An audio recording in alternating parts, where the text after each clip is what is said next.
September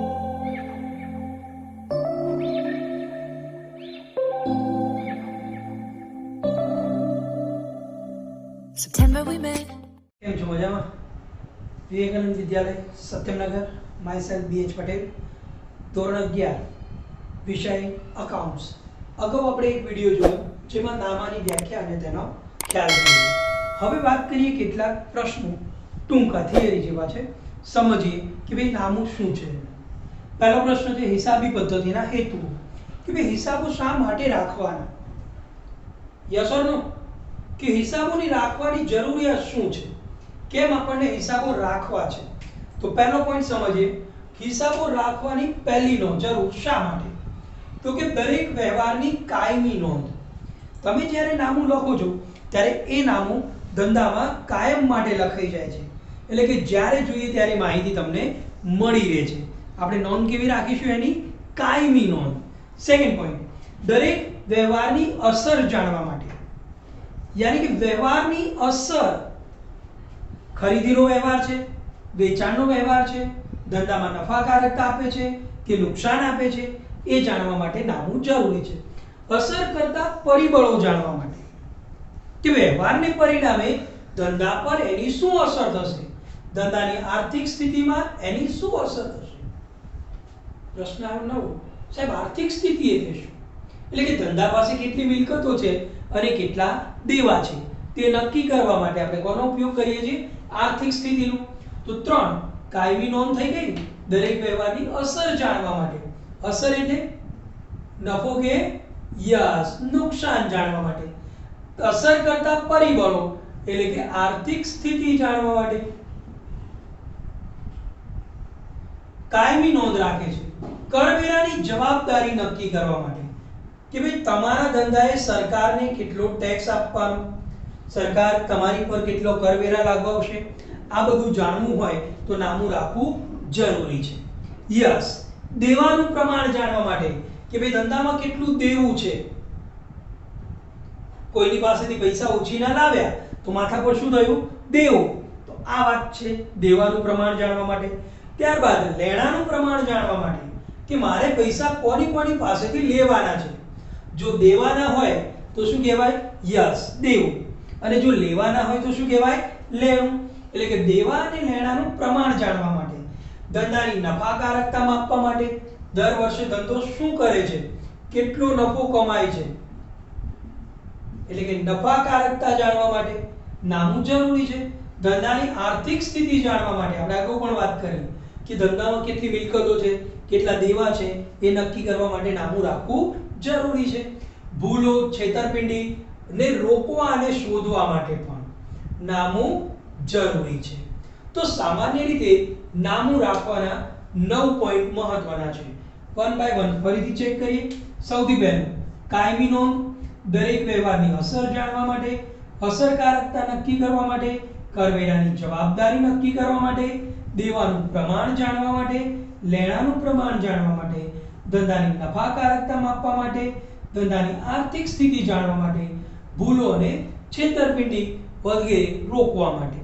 પરીક્ષામાં પૂછાય નામું રાખવાના કોઈ પણ 2 કે 3 મુદ્દા જણાવો, તો આમાંથી તમારે ફક્ત 2 કે 3 મુદ્દા લખવાના રહેશે. નેક્સ્ટ ટોપિક છે આપણો નામાના હિસાબી પદ્ધતિના ફાયદા. મોટાભાગે હેતુના મુદ્દા એટલે કે મહત્વના મુદ્દા ફાયદામાં એડ થાય છે.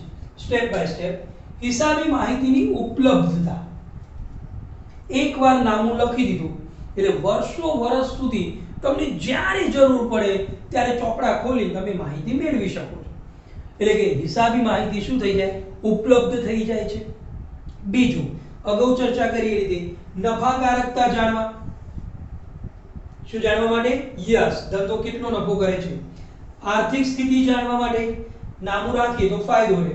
કરવેરાનું આયોજન કરવા માટે, ધંધાનું મૂલ્યાંકન, યાની કે ભવિષ્યમાં જ્યારે તમે ધંધો વેચવા માંગો કે ભાઈ ધંધો 2 કરોડમાં વેચવો, 5 કરોડમાં વેચવો કે 10 કરોડમાં, તો ધંધાનું મૂલ્ય શાના આધારે નક્કી થાય?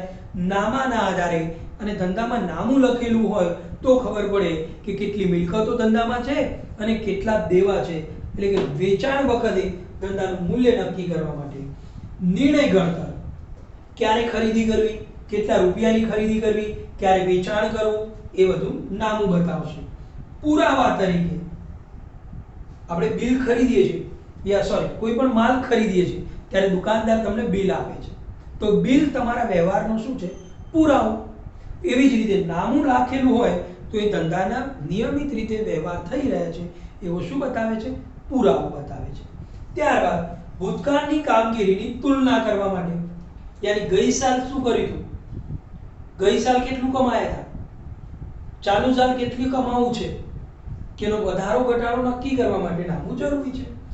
નૈતિક અંકુશ કામદારો છે, કર્મચારીઓ છે, વ્યક્તિઓ, માનવ સંસાધન સંચાલનના વ્યક્તિઓ, એચઆરએ છે, આ બધી વ્યક્તિઓ પર નૈતિક અંકુશ રાખવા, એટલે કે કામગીરીના પ્રમાણમાં વેતન કઈ રીતે આપવું, નૈતિક અંકુશ માટે નામું જરૂરી છે. અને સુધારાત્મક પગલાં, એટલે કે હિસાબો જ્યારે લખાતા હોય એમાં કોઈ પ્રોબ્લેમ હોય, કોઈ ભૂલ થઈ હોય, છેતરપિંડી થઈ હોય તો એને સુધારવી છે, તો એ સુધારાત્મક પગલાં માટે પણ નામું જરૂરી છે. એકવાર રિપીટ કરી લઈએ. નાણાકીય હિસાબી પદ્ધતિના ફાયદા: હિસાબી માહિતીની ઉપલબ્ધતા, એટલે કે કાયમ માટે રહે છે. બીજું, નફાકારકતા. ત્રીજું, આર્થિક સ્થિતિ જાણવા. ચોથું, કરવેરાનું આયોજન. પાંચમું, ધંધાનું મૂલ્યાંકન નક્કી કરવા માટે. છઠ્ઠું, નિર્ણય લેવા માટે. સાત, પુરાવા તરીકે. આઠ, ભૂતકાળની કામગીરીની તુલના. નવ, નૈતિક અંકુશ. અને 10, સુધારાત્મક પગલાં તરીકે નામું ખૂબ જ જરૂરી છે. હવે પ્રશ્ન થાય કે સાહેબ નામાના આટલા બધા ફાયદા છે તો નામું રાખવું જ જોઈએ, પણ ફાયદાની સાથે સાથે નામાની કેટલીક મર્યાદાઓ છે. હવે ચર્ચા કરીએ આપણે મર્યાદાઓની. તો ભાઈ હિસાબોની કેટલીક મર્યાદા રહેલી છે. પહેલું, બિન નાણાકીય વ્યવહાર. આપણે વ્યાખ્યામાં શીખ્યા નાણાંનો મૂલ્યમાં માપી શકાય તેવા જ વ્યવહારો નામું લખે છે. બિન નાણાકીય વ્યવહારો નામું લખતું નથી. આ એની પહેલી મર્યાદા થઈ. આગળ વાત કરીશું કે નાણાકીય વ્યવહાર અને બિન નાણાકીય વ્યવહાર કોને કહેવાય. ત્યારબાદ નાણાંનું સ્થિર મૂલ્યાંકન શીખવાનું. જ્યારે તમારા પપ્પાએ મકાન ખરીદ્યું ત્યારે મકાનની કિંમત કેટલી હતી? તો કે 5 લાખ રૂપિયા. ક્યારે ખરીદ્યું હતું? તો કે 2010 માં. શું તમે મને એ મકાન અત્યારે 5 લાખ રૂપિયામાં આપશો? કોઈ આપશે નહીં. કેમ? તો જે દિવસે નામું લખાયું હશે, જ્યારે તમારા પપ્પાએ મકાન ખરીદ્યું ત્યારે મકાનનું મૂલ્ય કેટલું હતું? યસ, 5 લાખ રૂપિયા. પણ હાલમાં જોવા જઈએ તો મકાનનું મૂલ્ય કેટલું છે? 25 લાખ રૂપિયા. યાની કે નાણાંનું સ્થિર મૂલ્ય ધ્યાનમાં લે. નાણાંનું મૂલ્ય વ્યવહારમાં બદલાતું નથી. આ મર્યાદા છે. ખરેખર મકાનની કિંમત વધી તો નામામાં એની નોંધ વધારવી જોઈએ, પણ એવું નામું કરી શકતું નથી. ઐતિહાસિક વ્યવહારો અને બનાવો, યાની કે જે વ્યવહાર બની જાય છે એની જ નોંધ નામામાં થાય છે. સમજો છો? હા. પણ જે વ્યવહાર બની ગયો છે અને જો એમાં કોઈ ભૂલ હોય તો એ ભૂલ નામું સુધારી શકતું નથી. માટે એની શું છે? મર્યાદા. બજાર કિંમતની અવગણના. મેં વાત કરી એ જ રીતે 5 લાખનું મકાન હાલ બજારમાં કેટલાનું છે? 25 લાખ. પણ 25 લાખની કોઈ જ નોંધ થતી નથી. એટલે કે બજાર કિંમતની શું થાય છે? અવગણના કરવામાં આવે છે. અંદાજોનો ઉપયોગ. નામું શાના આધારે લખાય છે? અંદાજોના આધારે. એ સાચી વાત છે નહીં. બેવડા ધોરણો, યાની ખરીદનાર માટે નામું અલગ, વેચનાર માટે નામું અલગ, કર્મચારી માટે નામું અલગ, વેપારી માટે નામું અલગ. કર્મચારી વિચારે કે મને વધુમાં વધુ પગાર મળે, ત્યારે માલિક એવું વિચારે કે હું કર્મચારીને ઓછામાં ઓછો પગાર આપીને કામ કરાવું. તો નામું એ કેવા વ્યવહારો જણાવે છે? બેવડા ધોરણો જણાવે છે. ક્લિયર છે? ટોપિક રિપીટ કરી લો. હિસાબી પદ્ધતિની મર્યાદા. પહેલી મર્યાદા, યસ, બિન નાણાકીય વ્યવહારોની નોંધ થતી નથી. બીજું, નાણાંનું સ્થિર મૂલ્ય રહે છે. ત્રીજું, ઐતિહાસિક વ્યવહારો અને બનાવો. ચોથું, બજાર કિંમતની અવગણના. પાંચમું, અંદાજનો ઉપયોગ. અને છઠ્ઠું, બેવડા ધોરણ. ક્લિયર છે? Yes or no? Understand? Yes. Most point, હિસાબી પદ્ધતિના ગુણાત્મક લક્ષણો. કે ભાઈ હિસાબો હોવા જોઈએ કેવા, જેથી કરીને આપણને એ હિસાબોમાં યસ વિશ્વાસ રહે. તો કોઈ પણ હિસાબો કેવા હોવા જોઈએ? તો પહેલું, હિસાબની વિશ્વાસના પાત્રતા હોવા જોઈએ, યાની કે તમે જે હિસાબ લખો છો એ સાચા લખાયેલા હોવા જોઈએ, પુરાવાના આધારે હોવા જોઈએ, આધાર પુરાવાથી લખાયેલા હોવા જોઈએ, તો જ લોકો તમારા નામામાં શું રાખશે? વિશ્વસનીયતા. ત્યારબાદ સુસંગતતાપણું, એટલે કે નામો બધા સમજી શકે, જાણી શકે, વિચારી શકે અને એના પરથી નિર્ણય લઈ શકે એવું સુસંગતતાપણું હોવું જોઈએ. ત્યારબાદ તુલનાત્મકતા, યાની કે નામાની એક સાથે બીજાની તુલના થઈ શકે તેવું હોવું જોઈએ. સમજ ક્ષમતા, લોકો સરળતાથી સમજે અને વિચારી શકે તેવું હોવું જોઈએ. અને વિશ્વસનીયતા પાત્ર વાળું હોવું જોઈએ. તો એક જ વાક્યમાં કેવું હોય? તો નામું વિશ્વાસપાત્ર, સુસંગતતાપણું, તુલનાત્મક અને સમક્ષમતા વાળું હોવું જોઈએ. પરીક્ષામાં એમસીક્યુમાં પૂછાય યા 1 માર્ક્સમાં પૂછાય કે હિસાબી પદ્ધતિની ગુણાત્મક લક્ષણો કેવા હોવા જોઈએ? તો વિશ્વાસપાત્ર, સુસંગતતાપણું, તુલનાત્મક અને સમક્ષમતા ધરાવતું નામું હોવું જોઈએ. છેલ્લો ટોપિક, હિસાબી પદ્ધતિની માહિતીની ઉપયોગકર્તા, યાની કે નામું કોને ઉપયોગી છે ભાઈ? શા માટે નામું અને કોને ઉપયોગી છે? કોણ નામું ઉપયોગમાં લે છે? તો ઉપયોગ કરતા અલગ અલગ પક્ષકારો આપ્યા છે. જેમ કે ધંધાનો સંચાલક જે નામું લખે છે એ એનો ઉપયોગ કરે છે. શેરહોલ્ડરો તમારી કંપનીમાં ત્યારે જ પૈસા રોકશે જ્યારે તમારા નામામાં નફો દેખાતો હશે. સમજો છો ને? યસ. લેણદારો, કર્મચારીઓ, વેરા અધિકારીઓ, ગ્રાહકો, સંશોધક અને વિશ્લેષણકર્તાઓ, સરકાર, વ્યવસાયિક સંસ્થાઓ અને નિયમનકારી સંસ્થાઓ નામાનો ઉપયોગ કરે છે. એક એકની થોડી વાત કરીએ, સમજીએ પોઈન્ટ ટુ પોઈન્ટ. પહેલું કોણ છે? સંચાલકો. સંચાલકો નામાનો ઉપયોગ એટલા માટે કરે બેટા કે એના આધારે ધંધાના વિવિધ નિર્ણયો લઈ શકે. કેટલું ઉત્પાદન કરવું, કાચા માલની ખરીદી ક્યારે કરવી, આ માટે એમને નામું જરૂરી છે.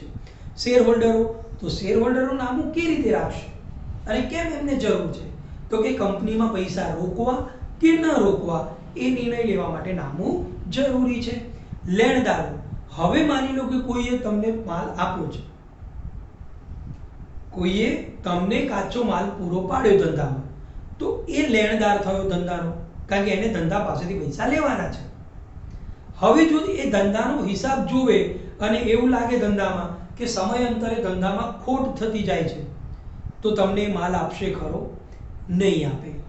કર્મચારીઓ, જે કંપનીમાં તમારા ત્યાં કામ કરે છે એ દર વર્ષે પોતાના હિસાબો જોવે છે અને એના આધારે એ લોકો પોતાનું બોનસ, ડિવિડન્ડ્સ અને પગાર વધારો માંગે છે, માટે એમને પણ નામું જરૂરી છે.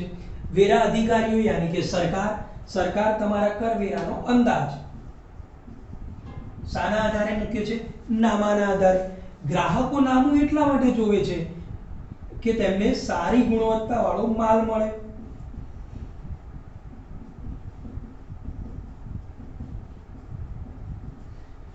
સારી ગુણવત્તા વાળી વસ્તુ મળી રહે એ માટે ગ્રાહકો એ વસ્તુ જો વેપારનું નામું જોવે છે.